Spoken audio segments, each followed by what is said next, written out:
வணக்கம். டான் தமிழொலியின் இரவு நேர பிரதான செய்தி அறிக்கையோடு இணைந்திருக்கின்றோம். முதலில் தலைப்புச் செய்திகள். தமிழ் தேசிய கூட்டமைப்பின் எம்பிக்கள் ஜனாதிபதியுடன் இணைந்து பணியாற்றுகின்றனர் என மஹிந்தானந்த தகவல். அதிகார பகிர்வின் ஊடாகவே பொருளாதார வளர்ச்சியை காண முடியும் என சித்தார்த்தன் எம்பி கருத்து. மக்கள் போராட்ட முன்னணியினும் புதிய கூட்டணி உதயம். நீதித்துறையில் நிலவும் பிரச்சினைகளை தீர்க்க முடியாதுள்ளது என அமைச்சர் விஜயதாச ராஜபக்ஷ கவலை. நாடாளுமன்றத்தில் மாற்றம் ஏற்பட வேண்டுமாயின் மக்கள் மத்தியில் மாற்றம் ஏற்பட வேண்டும் என ஹர்ஷன ராஜகருணா வலியுறுத்தல். அமெரிக்க நாடாளுமன்ற உறுப்பினர்கள் சீனாவின் எச்சரிக்கையையும் மீறி இன்று தலாய் லாமாவை சந்திப்பு.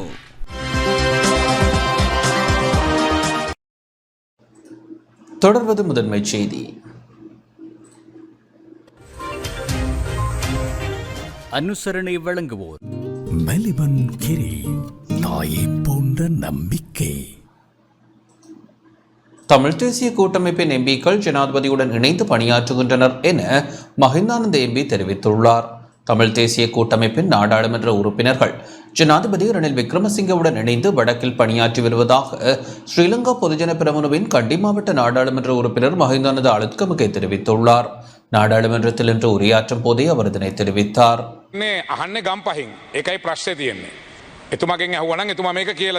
எதிர்க்கட்சிகளை சேர்ந்த நாடாளுமன்ற உறுப்பினர்கள் 17 பேர் ஜனாதிபதி ரணில் விக்ரமசிங்கவிடம் இருந்து 700 மில்லியன் ரூபாய் வரையிலான நிதியை பெற்றுக்கொண்டு அபிவிருத்தி வேலை திட்டங்களை முன்னெடுக்கின்றார்கள். அது வரவேற்கத்தக்க விடயம்.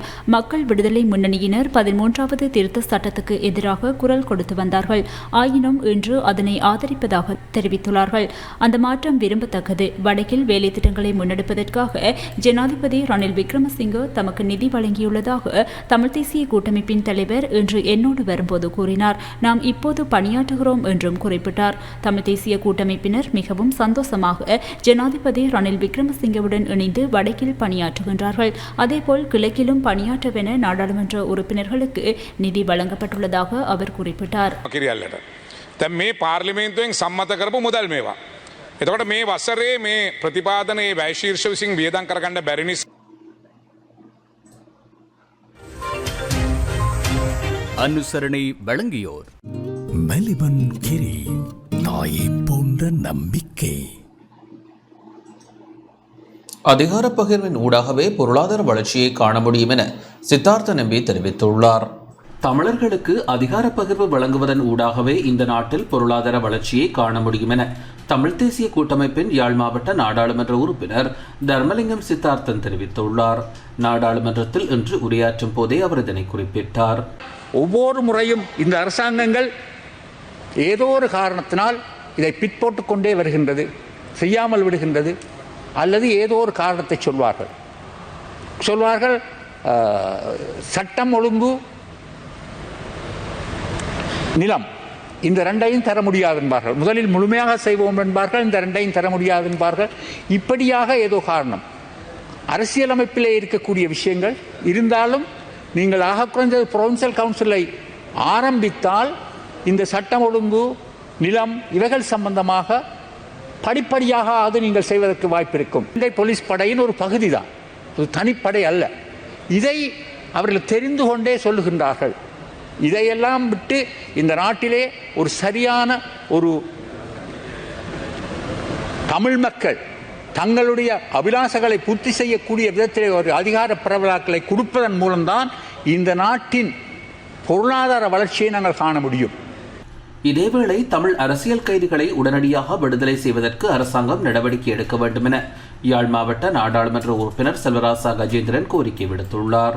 தமிழ் அரசியல் கைதிகள் அவர்கள் அனைவருமே இந்த ஒரு சட்டத்துக்கு மிக கொடூரமான சர்வதேச சட்டங்களுக்கு முரணான பயங்கரவாத தடை சட்டத்தின் கீழ் தான் கைது செய்யப்பட்டிருக்கின்றார்கள். அவர்கள் விடுவிக்கப்படுவதற்கு நடவடிக்கை எடுக்கப்படவில்லை. மகேசின் சிறைச்சாலையில் இருக்கக்கூடிய கிருபாகரன் என்ற நபருக்கு எதிராக அவர் கைது செய்யப்பட்டு 15 வருடங்களுக்கு பின்னர் கடந்த வாரம் அவருக்கு எதிராக புதிய ஒரு வழக்கு தாக்கல் செய்யப்பட்டிருக்கின்றது. இது அவர்கள் சிறைச்சாலையில் இருந்தே உயிர்விட வேண்டும் என்பதற்காக மேற்கொள்ளப்படுகின்ற நடவடிக்கையா என்கின்ற ஒரு கேள்வி இருக்கின்றது. இந்த நிலையில் கல்முனை வடக்கு பிரதேச செயலக பிரச்சினையை தீர்ப்பதற்கு நடவடிக்கை எடுக்கப்படும் என பிரதமர் தினேஷ் குணவர்தன தெரிவித்துள்ளார். நாடாளுமன்றத்தில் செல்வராசா கஜேந்திரன் மற்றும் ராசமாணிக்கம் சாணக்கியன் ஆகியோர் முன்வைத்த கேள்விகளுக்கு பதிலளிக்கும் போதே பிரதமர் இந்த உறுதிமொழியை வழங்கினார். ඒ අනුව අපිට ඒ ප්‍රදේශයේ යම් පරිපාලනමය යළි ප්‍රතිසං நாடாளுமன்ற உறுப்பினர்கள் இருவரும் முன்வைத்த விடயங்கள் உண்மையானவை.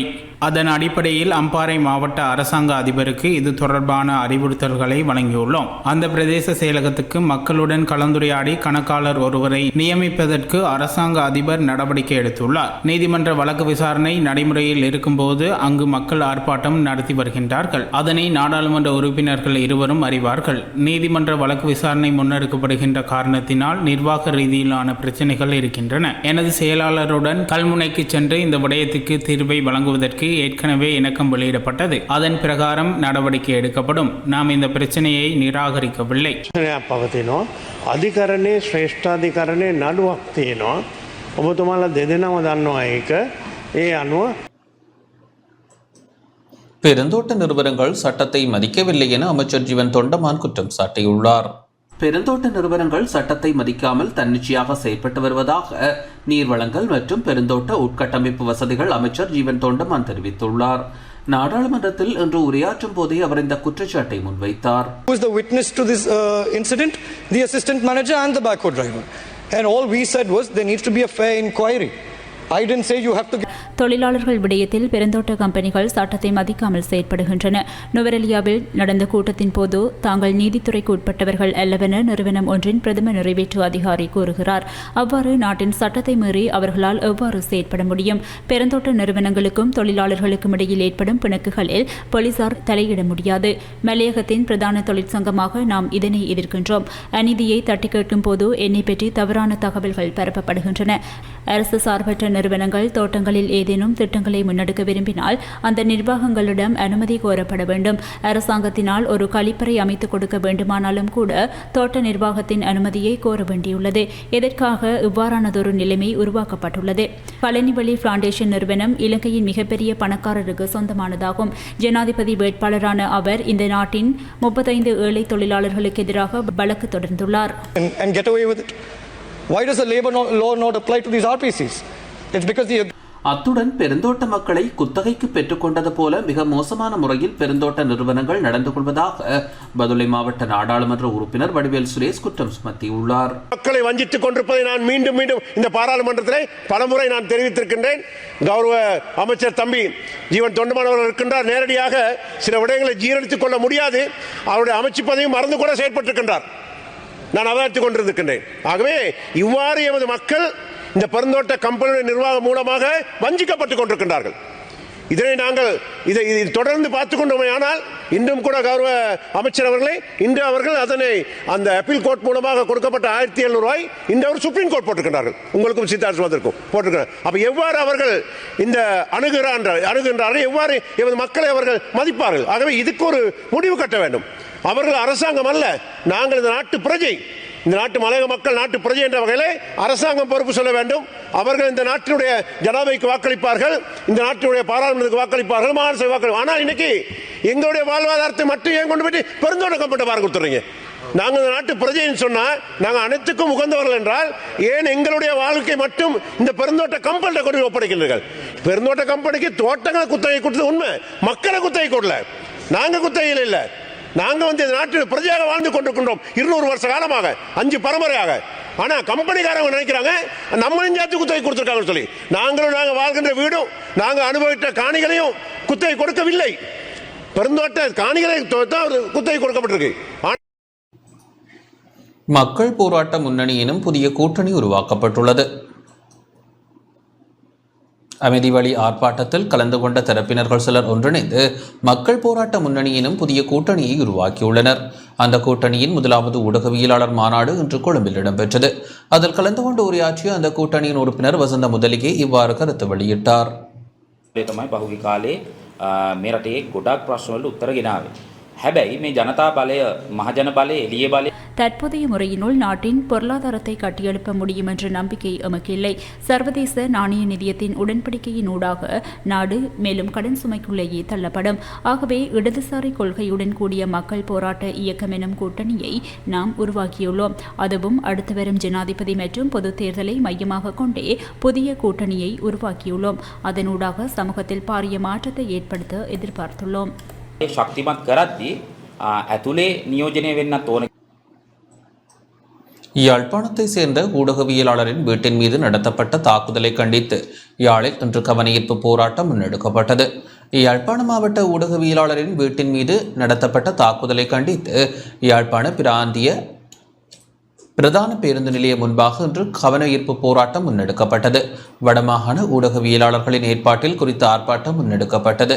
போராட்டத்தில் தமிழ் தேசிய பசுமை இயக்க தலைவர் போ ஐங்கரநேசன், ஈழ மக்கள் புரட்சிகர விடுதலை முன்னணியின் தலைவர் சுரேஷ் பிரேமச்சந்திரன், குரலற்றவர்களின் குரல் அமைப்பின் ஒருங்கிணைப்பாளர் கோமகன், மார்க்சிஸ்ட் லெனினிச கட்சியின் தலைவர் சிகா செந்திவேல், முன்னாள் மாகாண சபை உறுப்பினர்களான ப கஜதீபன், ச சுகிர்தன், தமிழ் தேசிய மக்கள் முன்னணியின் தீபன் திலீசன் மற்றும் ஊடகவியலாளர்கள், புத்திஜீவிகள், சமூக ஆர்வலர்கள், பொதுமக்கள் கலந்து கொண்டனர்.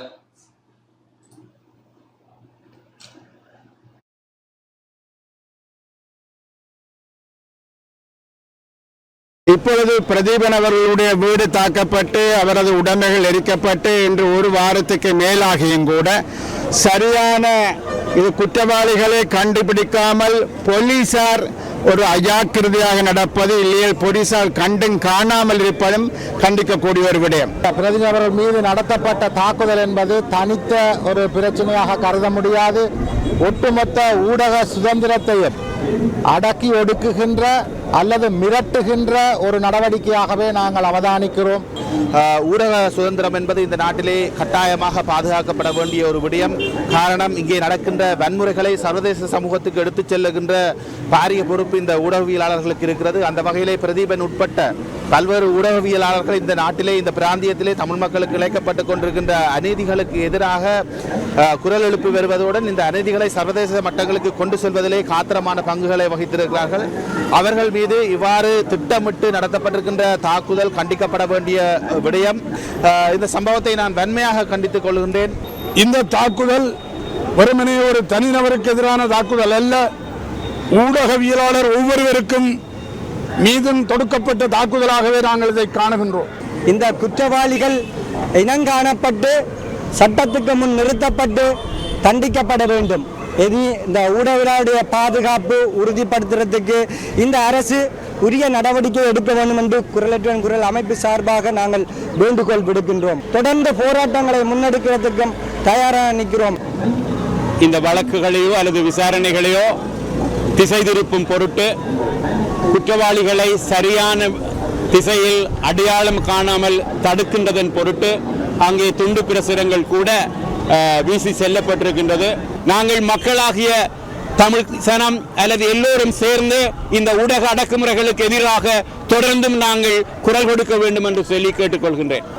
இன்று நாட்டில் ஒரு ஜனாதிபதி தேர்தல் வர இருக்கின்ற சந்தர்ப்பத்திலே ஊடகவியலாளர் இலக்கு வைக்க தாக்கப்பட்டிருக்கு என்பது இந்த அரசாங்கம் வன்முறையை பிரயோகித்து இந்த தேர்தலை வெல்வதற்கான ஒரு முயற்சியாக, ஒரு ஆரம்ப கட்ட நடவடிக்கையாக ஊடகவியலாளரை ஒடுக்க வேண்டும் என்ற செயற்திட்டத்தில் இந்த தாக்குதல் மேற்கொள்ளப்பட்டதாக நாங்கள் சந்தேகிக்கப்படுகின்றோம்.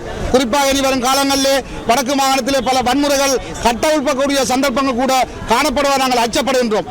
அந்த வன்முறை சம்பவங்கள் வெளியிலே தெரியக்கூடாது என்றால் அது ஊடகவியலாளர்கள் அடக்கப்பட வேண்டும். அந்த ஊடகவியலாளர் அடக்க வேண்டிய ஒரு சந்தர்ப்பமாகவே இந்த பிரதியோட வீடு தாக்கப்பட்டதை நாங்கள் கருதுகின்றோம். நான் நம்புகிறேன் சிலர் கைது செய்யப்பட்டிருப்பதாக சொல்லப்பட்டிருக்கிறது. ஆனால் அது வெறுமனே ஒரு கண்துடைப்பான விடயமாக அல்லது இந்த விடயங்களை தணிக்கிற ஒரு விடயமாக அது இருக்குமோ என்கிற ஒரு சந்தேகம் நான் நம்புகிறேன் அநேகமாக எல்லோருக்கும் இருக்கிறது. 3-4 பிரிவுகளாக போலீஸ் படைகள் அமைக்கப்பட்டிருப்பதாக கூறியிருந்தும் கூட ஒரு உண்மையான குற்றவாளிகள் கண்டுபிடிக்கப்பட்டார்களா என்பது மிக கேள்விக்குறியான ஒரு விடயமாக இருக்கிறது. இவ்வளவு காலமும் அந்த தாக்குதலாளிகளை கண்டுபிடிக்காமல் இந்த கண்டன ஆர்ப்பாட்டம் என்கின்ற ஒரு செயற்பாடு முன்னெடுக்கப்படுகின்ற பொழுதிலே அவசரமாக போலீசார் கைது செய்திருக்கின்றார்கள் என்று சொன்னால் ஏற்கனவே குற்றவாளிகளை இனங்கண்டு கைது செய்யாமல் இருந்தார்களா அல்லது போலியாக ஒரு குற்றவாளியாக உருவகித்து அவர்களை நிலைநாட்டி இருக்கிறார்களா என்பது ஒரு சந்தேகத்திற்கிடமான ஒரு விடயம். இது அரச புலனாய்வு துறையினருடைய பின்னணியில் தான் இது நடைபெற்றதா என்கின்ற விடயங்கள் பாரிய சந்தேகத்தை மக்கள் மனதில் ஏற்படுத்தி இருக்கின்றது.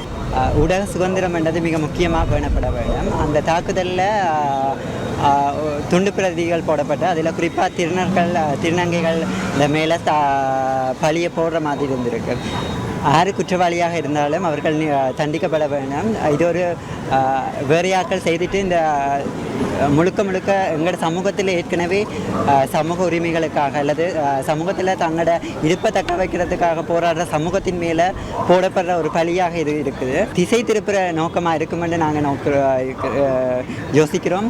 இப்போது இலங்கை ஜனாதிபதி அவர்களும் இந்த விடயத்திலே கவனம் செலுத்துவதன் ஊடாகவே இந்த நாட்டை மூர்ச்சியடைய செய்வதற்கான பாதையிலே கொண்டு செல்ல முடியும் என்பதையும் நாங்கள் இங்கே வலியுறுத்த விரும்புகின்றோம். அச்சுவேலி பத்தமேனி காலகோவில் பகுதியில் உள்ள ஊடகவியலாளர் தம்பித்துரை பிரதீபனின் வீட்டின் மீது கடந்த 13ஆம் தேதி அதிகாலை 12:15 மணியளவில் தாக்குதல் மேற்கொள்ளப்பட்டது. 2 மோட்டார் சைக்கிள்களில் சென்ற 5 பேர் கொண்ட கும்பல் தாக்குதலை மேற்கொண்டிருந்தது. இதன்போது வீட்டிற்கு வெளியே நிறுத்தி வைக்கப்பட்டிருந்த மோட்டார் சைக்கிள், முச்சக்கர வண்டி உள்ளிட்ட வாகனங்கள் மற்றும் சொத்துக்கள் சேதமாக்கப்பட்டதுடன் தீக்கிரையாக்கப்பட்டன. இதன் மூலம் சுமார் 10 லட்சம் ரூபாய் பெறுமதியான சொத்துக்களுக்கு சேதம் விளைவிக்கப்பட்டது. சம்பவம் தொடர்பில் அச்சுவேலி போலீசார் விசாரணைகளை முன்னெடுத்த நிலையில் நேற்று மாலை 3 கைது செய்யப்பட்டனர். சம்பவத்தில் அச்சுவேலி, மாவட்டபுரம் மற்றும் கிளிநொச்சி ஆகிய பகுதிகளைச் சேர்ந்த 3 இளைஞர்கள் கைது செய்யப்பட்டுள்ளதாக போலீசார் தெரிவித்துள்ளனர்.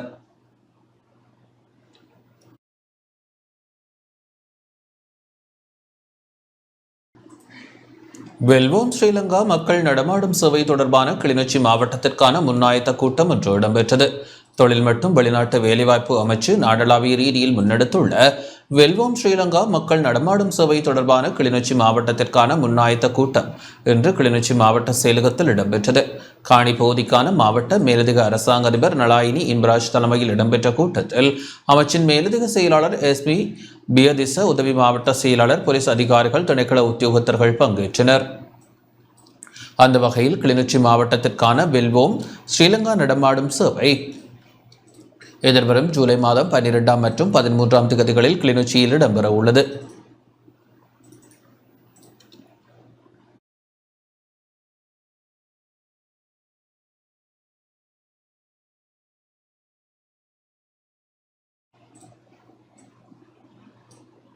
கதிர்காம காட்டுவழி பாத யாத்திரைக்கான கதவு எதிர்வரும் 30ஆம் தேதி திறக்கப்பட உள்ளதாக கிழக்கு மாகாண ஆளுநர் செந்தில் தொண்டமான் தெரிவித்துள்ளார். கதிர்காம காட்டுவழி பாத யாத்திரைக்கான கதவு எதிர்வரும் 30ஆம் தேதி திறக்கப்பட உள்ளதாக கிழக்கு மாகாண ஆளுநர் செந்தில் தொண்டமான் தெரிவித்துள்ளார். மட்டக்களப்பில் இன்று இடம்பெற்ற ஊடகவியலாளர் சந்திப்பின் போதே இவ்வாறு தெரிவித்தார். கதிராமம் பாத யாத்திரை போகிறவங்க உகந்த வழியாக கதிராமத்துக்கு போகிறாங்க. ஆனால் அங்கே இருக்க கேட் 2ஆம் தேதி தான் திறக்கிறதா ஜி அறிவிச்சிருந்தார். அதனால் பல மக்களுக்கு அது பெரிய ஒரு பாதிப்பாக இருந்துச்சு பாத யாத்திரை போகிறவங்களுக்கு. ஏன்னா 6ஆம் தேதி கொடியேற்றமாக, அதனால் அது போக முடியலன்னு சொல்லி நிறைய பேர் தெரிவிச்சிருந்தாங்க. இப்போ ஜிஏக்கு இன்ஸ்ட்ரக்ஷன் கொடுத்துருக்கோம், 30ஆம் தேதியிலேருந்து அந்த கேட்டை திறப்பாங்க. அதனால் பாத யாத்திரை போகிறவங்களுக்கு எந்த விதமான பாதிப்பு இல்லாமல் இந்த வருஷம் அவங்க சிறப்பாக போய் சாமி கும்பிட்டுறதுக்கான அனைத்து ஏற்பாடையும் கிழக்கு மாகாண சபையோட ஏற்பாடு செய்யப்பட்டிருக்கு. ஈழமக்கள் புரட்சிகர விடுதலை முன்னணியின் செயலாளர் பத்மநாபா மற்றும் போராளிகளின் 34வது தியாகிகள் தினம் இன்று அனுஷ்டிக்கப்பட்டது. ஈழமக்கள் புரட்சிகர விடுதலை முன்னணியின் செயலாளர் பத்மநாபா மற்றும் போராளிகளின் 34வது தியாகிகள் தினம் வவுனியாவில் இன்று காலை அனுஷ்டிக்கப்பட்டது. இதன்போது மணிக்கூட்டு கோபுர சந்தியில் அமைந்துள்ள பத்மநாபாவின் சிலைக்கு மாலை அணிவிக்கப்பட்டு மலரஞ்சலி செலுத்தப்பட்டது. அதனைத் தொடர்ந்து தேக்கவத்தையில் அமைந்துள்ள கட்சியின் அலுவலகத்தில் நினைவேந்தல் நிகழ்வு இடம்பெற்றது. நிகழ்வில் முன்னாள் நாடாளுமன்ற உறுப்பினர் சிவசக்தி ஆனந்தன், முன்னாள் மாகாண சபை உறுப்பினர்களான இந்திரராஜா, மா தியாகராஜா, கட்சியின் முக்கியஸ்தர்கள், உறுப்பினர்கள் உட்பட பலர் கலந்து கொண்டனர்.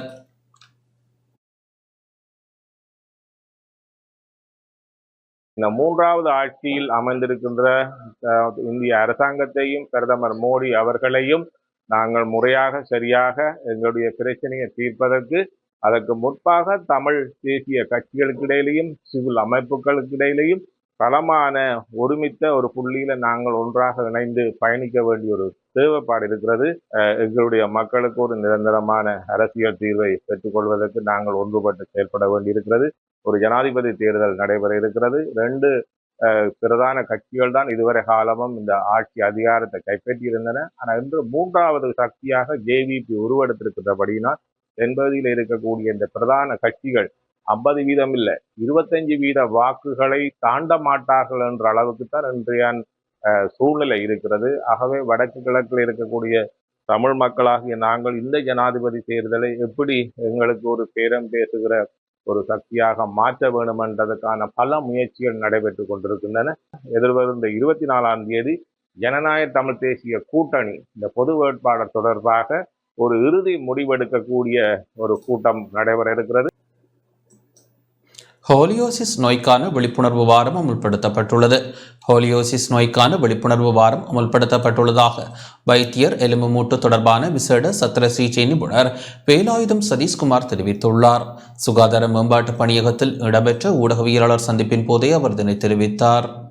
இந்த ஸ்கோலியோசிஸ் எனப்படுவது இளம்பிள்ளைகளில் ஏற்படுகின்ற ஒரு வியாதி. ஸ்கோலியோசிஸ் ஒரு ஆங்கில சொல், ஆனால் இதை நாங்கள் பார்ப்போமே ஆனால் முள்ளந்தாண்டில் ஏற்படுகின்ற ஒரு வளைவு. இதற்கு வெவ்வேறு காரணங்கள் இருக்கின்றன. இந்த காரணங்களை பார்ப்போமே ஆனால் எஸ் வடிவிலோ அல்லது சி என்ற வடிவிலோ இந்த முள்ளந்தாண்டு எலும்புகள் வளைந்து கொண்டு வருவதனால் இதனால் அந்த உடம்பில் வெவ்வேறு மாற்றங்கள் ஏற்படுகின்றது. இது பொதுவாக 10-12 வயதுக்கு மேற்பட்ட பெண் குழந்தைகளில் தான் இது முக்கியமாக ஏற்படுகின்றது. அதற்காக ஆண் குழந்தைகளில் இல்லை என்றல்ல, 10க்கு 1 வீதத்தில் ஆண்களிலும் இது ஏற்படலாம்.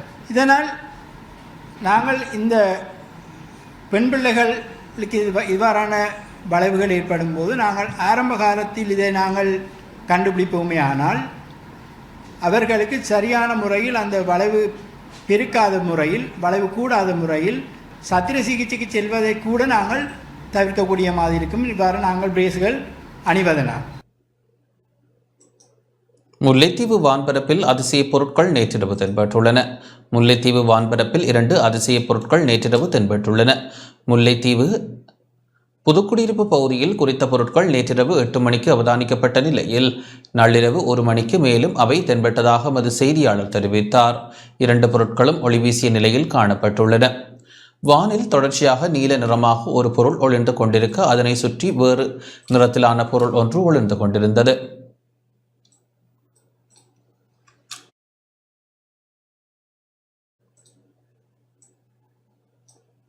கொழும்பு அவிசாவளை வீதியில் இன்று பிற்பகல் இடம்பெற்ற பேருந்து விபத்தில் 30 மாணவர்கள் காயமடைந்துள்ளனர்.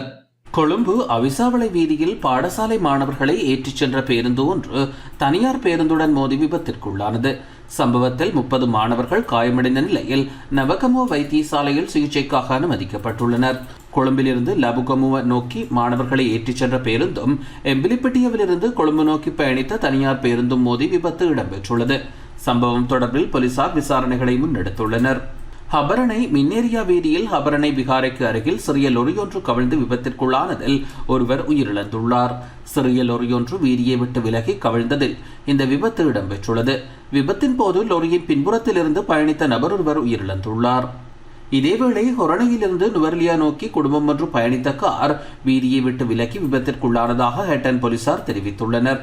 ஹேட்டன் கொழும்பு பிரதான வீதி ஹேட்டன் குயில்வத்தை பகுதியில் இன்று அதிகாலை 5:15 மணியளவில் இந்த விபத்து இடம்பெற்றுள்ளது.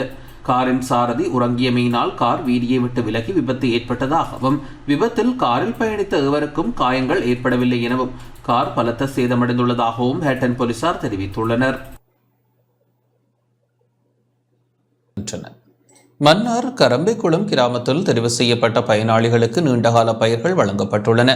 மன்னார் ஹைரிட்டாஸ் வாழ்வுதயம் அமைப்பினரால் மன்னார் கரம்பைக்குளம் கிராமத்தில் தெரிவு செய்யப்பட்ட பயனாளிகளுக்கு நீண்டகால பயிர்கள் வழங்கப்பட்டுள்ளன. நீண்டகால பயிர் உற்பத்தி ஊடாக வாழ்வாதாரத்தை மேம்படுத்தல் எனும் திட்டத்தின் கீழ் மன்னார் ஹெரிட்டாஸ் வாழ்வுதயம் அமைப்பினால் மன்னார் மாவட்டத்தில் தெரிவு செய்யப்பட்ட கிராமங்களில் 60 பயனாளிகள் தெரிவு செய்யப்பட்டு அவர்களுக்கு தேவையான மா, தென்னை மற்றும் பப்பாசி என நீண்டகால பயிர்கள் வழங்கப்பட்டு வருகின்றன. அதற்கமைவாக மன்னார் மாவட்டத்தில் பேசாலை, வேப்பம்குளம் மற்றும் கரம்பைக்குளம் ஆகிய 3 கிராமங்களிலிருந்து 60 பயனாளிகள் தெரிவு செய்யப்பட்டு நீண்டகால பயிர்கள் வழங்கப்படுகின்றன. அந்த வகையில் நீண்டகால பயிர்கள் வழங்கும் நிகழ்வு நேற்று மாலை கரம்பிக்குளம் கிராமத்தில் இடம்பெற்றது. ஹெரிட்டாஸ் வாழ்வுதய இயக்குனர் அருட்தந்தை அருளாஜ் குரூஸ் அடிகளார் தலைமையில் இடம்பெற்ற நிகழ்வில் விருந்தினராக மன்னார் மறைமாவட்ட குரு முதல்வர் அருட்தந்தை கிறிஸ்துநாயகம் அடிகளார் பங்கேற்றார். அத்துடன் கொழும்பு தேசிய நிலையத்தின் திட்ட பொறுப்பாளர்களான சோஃபா மற்றும் பிரசாந்த் ஆகியோரும் முருங்கன் மெதரிஸ்த போதகரும் பங்கேற்றனர். இதன்போது விருந்தினர்களால் பயனாளிகளுக்கு நீண்டகால பயிர்கள் வழங்கி வைக்கப்பட்டன. இந்த திட்டமானது ஜெர்மன் நாட்டில் உள்ள மிஸ்ரியோ நிறுவனத்தின் நிதி உதவியுடன் கொழும்பு தேசிய நிலையத்தின் ஊடாக மன்னார் ஹெரிட்டாஸ் வாழ்வுதயம் ஊடாக முன்னெடுக்கப்பட்டு வருகின்றது.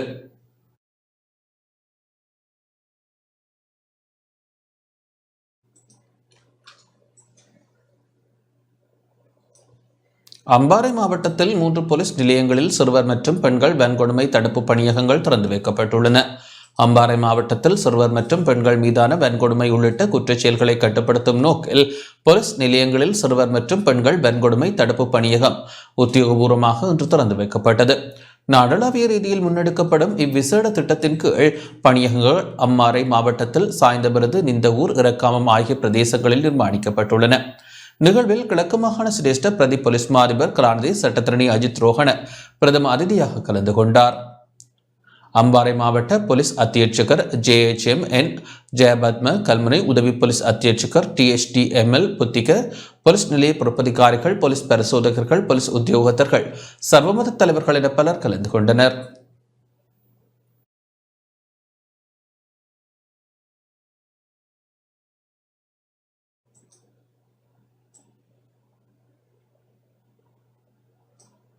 நீதித்துறையில் நிலவும் பிரச்சனைகளை தீர்க்க முடியாதுள்ளது என அமைச்சர் விஜயதாச ராஜபக்ஷ தெரிவித்துள்ளார். நீதித்துறையில் நிலவும் பல்வேறு பிரச்சனைகளை தீர்ப்பதற்கு முயற்சிக்கின்ற போதிலும் அது முடியாமல் போயுள்ளதாக நீதி, சிறைச்சாலைகள், அரசியலமைப்பு மறுசீரமைப்பு அமைச்சர் விஜயதாச ராஜபக்ஷ தெரிவித்துள்ளார். நாடாளுமன்றத்தில் இன்று உரையாற்றும் போதே அவர் இவ்வாறு குறிப்பிட்டார். ගැටලු තිබෙනවා උපැන්න සහතිකය වෙනස් කරගන්න විදියක් නැහැ. හැඳුනුම්පත වෙනස් කරගන්න විදියක් නැහැ.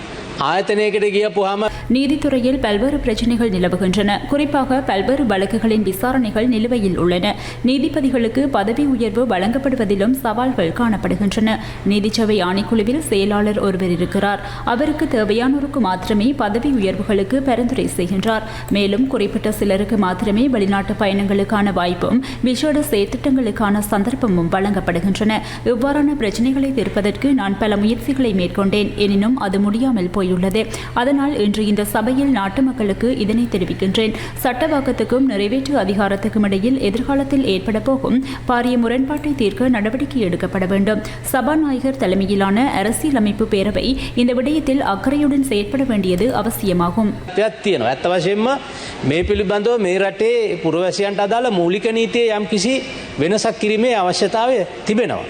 අනිත් එක ගරු සුමන්දිරම් මන්ත්‍රීතුමා வடமாகாண மீனவர்கள் எதிர்கொள்ளும் பிரச்சனைகளை தீர்க்க அமைச்சர் துரித நடவடிக்கை எடுக்க வேண்டும் என எதிர்க்கட்சித் தலைவர் சஜித் பிரேமதாச கோரிக்கை விடுத்துள்ளார்.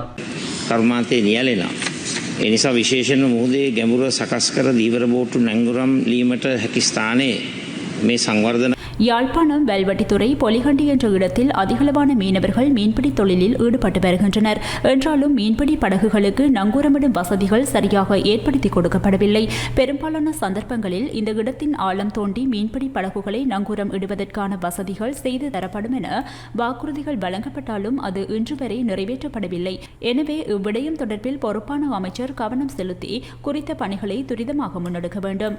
2017 ஆண்டின் 11ஆம் இலக்க கடற்தொழில் மற்றும் நீரியல் வளங்கள் சட்டத்தில் திருத்தம் கொண்டுவரப்பட்டதன் மூலம் இலங்கை கடற்பரப்பில் இழுவை படகின் மூலம் மீன்பிடியில் ஈடுபடுதல் முற்றாக தடை செய்யப்பட்டுள்ளது.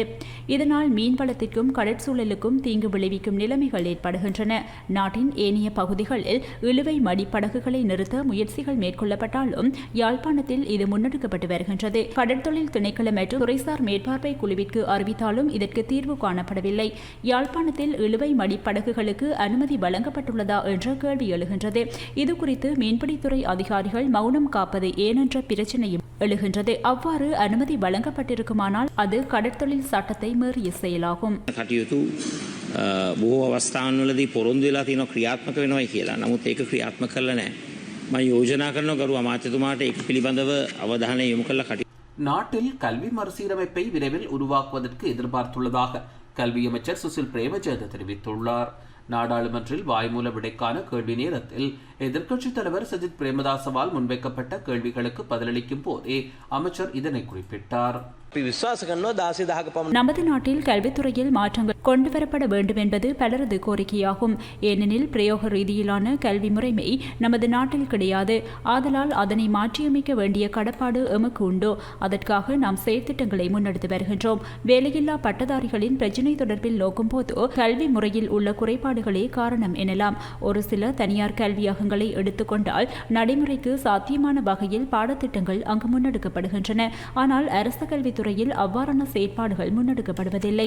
தகவல் தொழில்நுட்பத்தை எடுத்துக்கொண்டால் நவீன முறையிலான கல்வி திட்டம் அவசியமாகும். ஆதலால் இந்த தேவைப்பாடுகளை உள்ளடக்கி கல்வி மறுசீரமைப்பை விரைவில் உருவாக்குவதற்கு தீர்மானித்துள்ளோம்.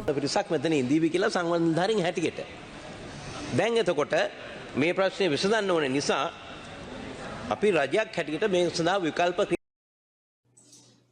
நாடாளுமன்றத்தில் மாற்றம் ஏற்பட வேண்டுமாயின் மக்கள் மத்தியில் மாற்றம் ஏற்பட வேண்டும் என ஹர்ஷன ராஜகருணா எம்பி தெரிவித்துள்ளார். நாடாளுமன்றத்தில் உள்ள 225 பேரில் மாற்றம் ஏற்பட வேண்டுமாயின் நாட்டு மக்கள் மத்தியில் மாற்றம் ஏற்பட வேண்டும் என நாடாளுமன்ற உறுப்பினர் ஹர்ஷன ராஜகருணா தெரிவித்துள்ளார். கொழும்பில் இன்று இடம்பெற்ற மாநாட்டின் போதே அவர் இதனை தெரிவித்தார்.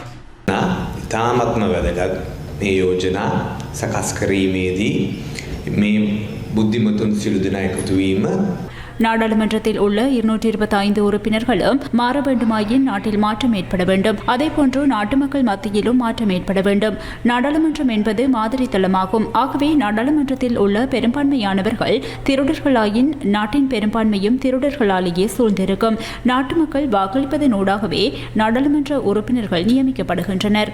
நாடாளுமன்ற உறுப்பினர்களாக நாம் நியமிக்கப்படும் போது மக்கள் திறமையானவர்களை தெரிவு செய்ய வேண்டும். அதேபோன்று இந்த விடயத்தில் அரசியல் கட்சிக்கும் பொறுப்பு உள்ளது. திறமை வாய்ந்தவர்களையே கட்சிகள் வேட்பாளர்களாக நிறுத்த வேண்டும். ඉතාමත් වැදගත්.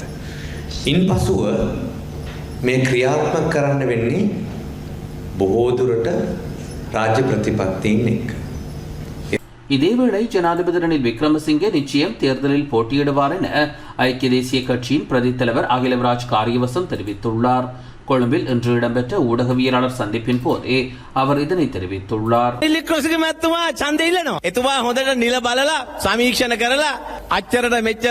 ஜனாதிபதி ரணில் விக்ரமசிங்கவால் தேர்தலை வெற்றி கொள்ள முடியாது ஆயின் அவர் தேர்தலில் போட்டியிட மாட்டார் என சில அரசியல்வாதிகள் கூறுகின்றனர். ஆனால் ஜனாதிபதி ரணில் விக்ரமசிங்க நிச்சயம் தேர்தலில் போட்டியிடுவார். அதுவும் உரிய வகையில் ஆராய்ந்து தமிழ் சிங்கள மக்களின் வாக்குகள் எத்தனை, அவற்றில் எத்தனை வாக்குகள் தனக்கு கிடைக்கும் என்பது பற்றியெல்லாம் ஆராய்வார். அது மாத்திரமல்லாது மொட்டுக்கட்சியினூடாக எத்தனை வாக்குகளை ஜனாதிபதியால் பெற்றுக்கொள்ள முடியும் என்பது தொடர்பிலும் ஆராய்ந்து நிச்சயம் வெற்றி பெறுவேன் என ஆராய்ந்தமையை தொடர்ந்து தேர்தலில் போட்டியிடுவார். சஜித் பிரேமதாச நிச்சயம் அடுத்த ஜனாதிபதி ஆவார் என நாடாளுமன்ற உறுப்பினர் சந்திம வீரக்கொடி தெரிவித்துள்ளார். எதிர்க்கட்சித் தலைவர் அலுவலகத்தில் இன்று இடம்பெற்ற ஊடகவியலாளர் சந்திப்பின் போதே அவர் இதனை தெரிவித்துள்ளார். අතිශය වැදගත් වන තීන්දුවක් ගැනීම පිළිබඳව නීතිපතිවරයාට සේවා දිගුවක් ලබා දීලා நீதிபதிவரையா ஹட்டியட்டை ஐக்கிய மக்கள் சக்தியினால் நிச்சயம் தேர்தலில் வெற்றி கொள்ள முடியும். அதேபோன்று நாட்டின் வெற்றி தொடர்பில் சிந்திப்பவர்கள் நிச்சயம் ஐக்கிய மக்கள் சக்தியில் இருந்து விலகி செல்ல மாட்டார்கள். நிச்சயமாக அடுத்த ஜனாதிபதியாக சஜித் பிரேமதாசன் நியமிக்கப்படுவார். ஐக்கிய மக்கள் சக்தி மக்களுடனேயே கொடுக்கல் வாங்கலில் ஈடுபட்டுள்ளது. நாட்டுக்கு பொருத்தமான கொள்கையை உடையவர்கள் யார் என்பதே மக்களின் எதிர்பார்ப்பாக உள்ளது. மாறாக யார் யாருடன் இணைந்து கொள்ளப் போகின்றார்கள் என்பதல்ல. மக்கள் விரும்பும் பக்கத்தில் இல்லாவிட்டால் மக்கள் எம்மை நிராகரிப்பர். சஞ்சய் ராஜரத்னம் மகாத்மாගේ கௌரவயත් කෙලසලා மக்கள் விடுதலை முன்னணியினரிடம் மிலேச்சத்தனமே காணப்படுவதாக ஜனாதிபதியின் தொழிற்சங்க பணிப்பாளர் சமன் ரத்னப்பிரிய தெரிவித்துள்ளார். ஐக்கிய தேசிய கட்சியின் தலைமையகமான ஸ்ரீகொத்தாவில் இன்று இடம்பெற்ற ஊடக சந்திப்பின் போதே அவர் இதனை தெரிவித்தார். දැනට දින 3කට කලින් හිටිය මන්නාරමේ ඒ වගේම දවස් 2කට කලින් හිටිය மாகாண சபை முறைமையை தொடர்ச்சியாக நடைமுறைப்படுத்த வேண்டும் என்ற கருத்தை மக்கள் விடுதலை முன்னணியின் தலைவர் அனுரகுமார திசாநாயக்க கூறுகின்றார். ஆனால் இதே மக்கள் விடுதலை முன்னணியே இந்தியாவினை எதிர்த்ததுடன் மாகாண சபை முறைமையை கடுமையாக விமர்சித்தது. ஆனால் தற்போது இந்த அளவிற்கு கருத்துரைப்பார்களாயின் அவர்களின் கட்சியின் வீழ்ச்சியே இதனூடாக புலப்படுகின்றது. அனுரகுமார திசாநாயக்க தரப்பினர்கள் தவறும் தருணங்களில் ஏராளமான மக்கள் உயிரிழக்கும் நிலைகள் ஏற்படுகின்றன. ஆகவே அவர்களின் கொள்கை தொடர்பில் மக்கள் சிந்திக்க வேண்டியது அவசியமாகும். அவர்களிடத்தில் மிலேச்சத்தனமே உள்ளது.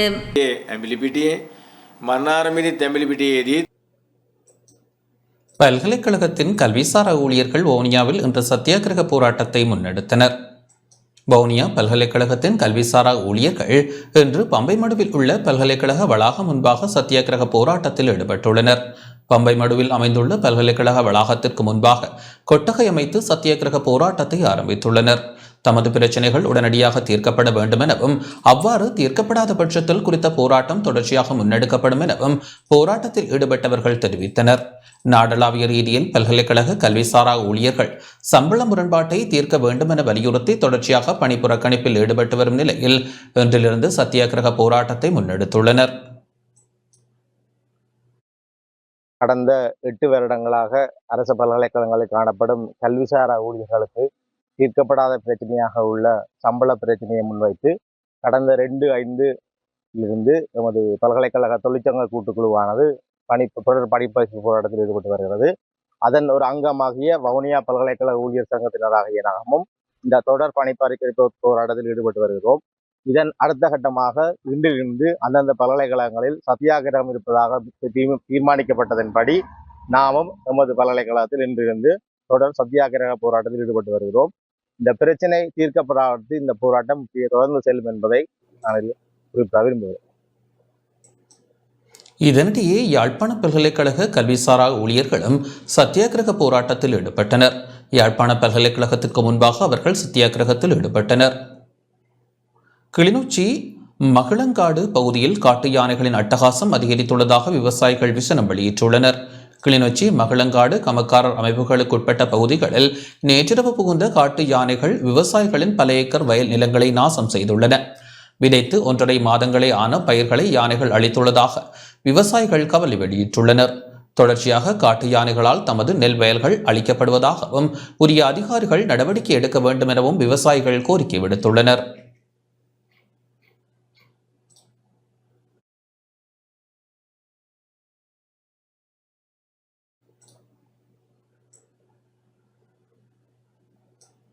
தபால் முத்திரை ஒன்றின் குறைந்தபட்ச விலையை 100 ரூபாவாக அதிகரிக்க முன்மொழியப்பட்டுள்ளது. தபால் முத்திரை ஒன்றின் குறைந்தபட்ச விலையை 100 ரூபாவாக அதிகரிக்க முன்மொழியப்பட்டுள்ளதாக வெகுஜன ஊடக அமைச்சின் செயலாளர் அனுஷ பல்பிட்ட தெரிவித்துள்ளார். இதற்காக திரைசேரியின் அனுமதிக்காக காத்திருப்பதாகவும் அவர் தெரிவித்தார். 2022 வரை 15 ரூபாவாக இருந்த முத்திரையின் குறைந்தபட்ச விலை தற்போது 50 ரூபாவாக உள்ளது. தபால் திணைக்களம் தொடர்ச்சியாக நஷ்டம் அடைந்து வருவதால் இந்த தீர்மானத்தை எடுக்க நேரிட்டதாக அனுஷ பல்பிட்ட மேலும் தெரிவித்துள்ளார்.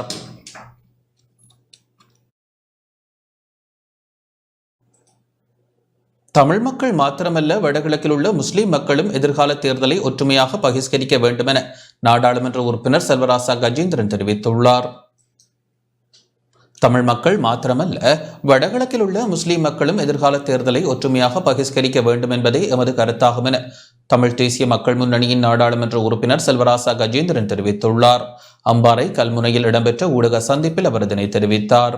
தமிழ் தலைவர்கள் தமிழ் முஸ்லீம் தரப்புகள் ஒன்றுபட வேண்டும் என்பது ஒரு ஆரோக்கியமான ஒரு விடயம்தான். எங்களுடைய கட்சி தலைவர் கஜேந்திரகுமார் பொன்னம்பலம் அவர்களும் கடந்த 3 ஆண்டுகளாக நாடாளுமன்றத்திலே இந்த கருத்துக்களை வலியுறுத்தி வருகின்றார். நாடாளுமன்றத்துக்கு வெளியிலும் இந்த கருத்துக்களை வலியுறுத்தி வருகின்றார். ஹக்கீம் அவர்கள் சொல்லுகிறபடி கடந்த காலத்தில் தமிழ் முஸ்லீம் மக்கள் பல்வேறுபட்ட பாதிப்புகளை சந்தித்திருக்கிறார்கள். ஆகவே எதிர்காலத்தில் அவ்வாறான பாதிப்புகள் வரக்கூடாது என்று சொல்லினால் ஒன்றுபட வேண்டும் என்று சொல்கிறார் என்றால் கடந்த காலத்தில் பாதிப்பு ஏற்பட்டது என்பது உண்மை. பேரினவாதிகளால் எதிர்காலத்தில் பாதிப்பு ஏற்பட போகிறது என்பதும் உண்மை. பாதிப்புகள் ஏற்பட்டதற்கு பிரதானமான காரணம் இலங்கையினுடைய ஒற்றையாட்சி அரசியலமைப்பு. பெரும்பான்மையினத்தவர்களுடைய கைகளிலே அந்த அதிகாரம் குவிந்திருக்கின்ற காரணத்தினால் தான் பெரும்பான்மையினத்தவர்களாலும் தமிழ் முஸ்லீம் மக்கள் ஒடுக்கப்பட்டிருக்கிறார்கள், அழிக்கப்பட்டிருக்கிறார்கள். அதே நேரத்திலே தமிழ் மக்களுக்கும் முஸ்லீம் மக்களுக்கும் இடையிலே குரோதம் வளர்க்கப்பட்டதும் இந்த பெரும்பான்மையினத்தவர்களுடைய நோக்கங்களை அடைந்து கொள்வதற்காகத்தான்.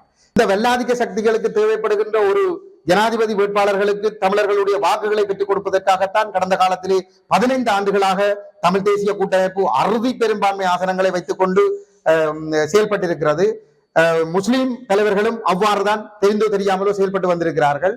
ஆகவே எதிர்காலத்திலேனும் இந்த ஒரு நிரந்தர தீர்வு கண்டு தமிழ் முஸ்லிம் மக்கள் மத்தியிலே ஒரு நிரந்தரமான ஒற்றுமையை ஏற்படுத்துவதற்கு ஏற்ற வகையிலே ஒற்றியாட்சி புறமையை ஒழித்து ஒரு சமஷ்டி அரசியலமைப்பை கொண்டு வருவதற்காக ஒன்றுபட வேண்டும் என்ற நிலைப்பாட்டை எடுப்பாராக இருந்தால் அந்த இடத்திலே எங்களுடைய தலைமை அது தொடர்பாக பரிசீலிப்பதற்கு தயாராக இருக்கும். அந்த நிலைப்பாடுகள் எடுக்காமல் வெறுமனே இந்த தேர்தலிலே யாரை ஆதரிப்பது என்ற ஏமாற்று நாடகங்களுக்கு நாங்கள் ஒருபொழுதும் துணை போக போவதில்லை. தமிழ் மக்கள் மட்டுமல்ல, வடகிழக்கில் வாழுகின்ற முஸ்லிம் தமிழ் மக்கள் ஒற்றுமையாக இந்த தேர்தலை பரிசீலிக்க வேண்டும் என்பதுதான் எங்களுடைய கருத்து. யாழ்ப்பாணம் காரைநகரில் மரத்திலிருந்து விழுந்து ஒருவர் இன்று உயிரிழந்துள்ளார். யாழ்ப்பாணம் காரைநகரில் மாமரத்தில் காய்களை பறிப்பதற்காக ஏறிய ஒருவர் மரக்கிளை முறிந்ததால் கீழே விழுந்து உயிரிழந்துள்ளார். யாழ்ப்பாணம் சங்கானையில் இருந்து காரைநகருக்கு சென்ற 51 வயதான வியாபாரி ஒருவரை சம்பவத்தில் உயிரிழந்துள்ளதாக எமது செய்தியாளர் தெரிவித்தார்.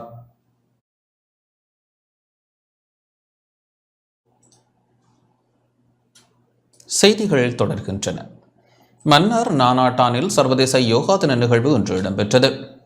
சர்வதேச யோகா தினத்தையொட்டி பெண்கள் வலுவூட்டல்களுக்கான யோகா எனும் கருப்பொருளில் மன்னார் நானாட்டான் டிலாசால் கல்லூரியில் இன்று சர்வதேச யோகா தின நிகழ்வு இடம்பெற்றது.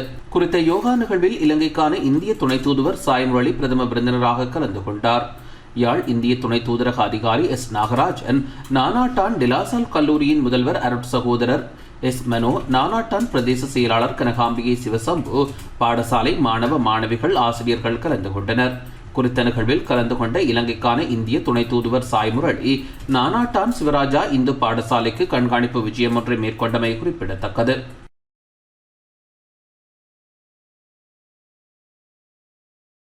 மட்டக்களப்பு காத்தான்குடி பிரதேச செயலக உத்தியோகத்தர்களுக்கு யோகா பயிற்சி செயலமர்வு காத்தான்குடி பிரதேச செயலக கேட்போ கூடத்தில் இன்று இடம்பெற்றது. சர்வதேச யோகா தினத்தினை முன்னிட்டு உத்தியோகத்தர்களின் உடல் உள ஆரோக்கியத்தை வளர்த்திடவும் உள்ளுணர்வை அதிகரிக்கவும் ஆற்றுப்படுத்தும் நோக்கில் பயிற்சி இடம்பெற்றது.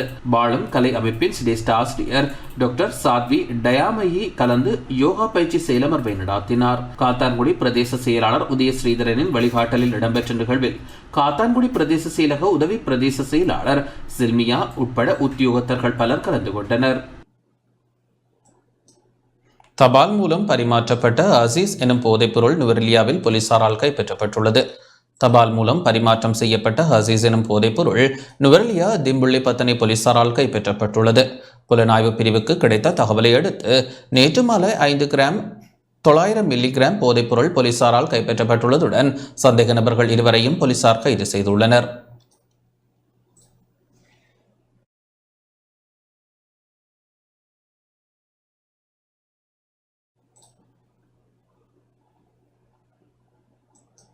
நாட்டின் பல பகுதிகளில் இருந்தும் 7000 கிலோகிராமுக்கும் அதிகமான இலத்தினரியல் கழிவுகள் சேகரிக்கப்பட்டுள்ளன. சுற்றுச்சூழல் தினத்தை முன்னிட்டு நாட்டின் பல பகுதிகளில் இருந்தும் 7000 கிலோகிராமுக்கும் அதிக இலத்தினரியல் கழிவுகள் சேகரிக்கப்பட்டுள்ளதாக மத்திய சுற்றாடல் அதிகார சபை தெரிவித்துள்ளது. கடந்த 3 மற்றும் 4ஆம் திகதிகளில் நாட்டின் 11 மாவட்டங்களில் உள்ள 97 மையங்களில் இலத்தினரியல் கழிவுகள் சேகரிக்கப்பட்டுள்ளன. 7777 கிலோகிராம் கழிவுகள் இதன்போது சேகரிக்கப்பட்டுள்ளன.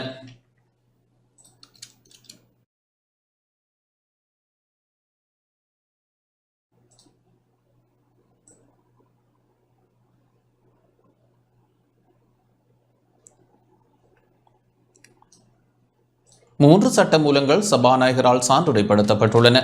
இலங்கை அரசியலமைப்பின் 79ஆம் இலக்க உறுப்புரிமையின் பிரகாரம் 3 சட்டமூலங்களை சான்றுடைப்படுத்தியுள்ளதாக சபாநாயகர் மஹிந்தயாப்பா அபேவர்தன அறிவித்துள்ளார். நாடாளுமன்றம் இன்று கூடிய போது சபாநாயகர் தனது அறிவிப்பை வெளியிட்டார்.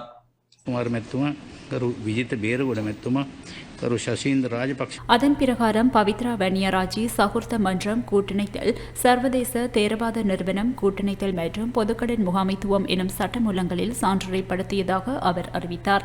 மேலும் சட்டவாக்க நிலையேற்குழுவிற்கு மேலதிக உறுப்பினர்கள் நியமிக்கப்பட்டுள்ளதாகவும் சபாநாயகர் தெரிவித்தார்.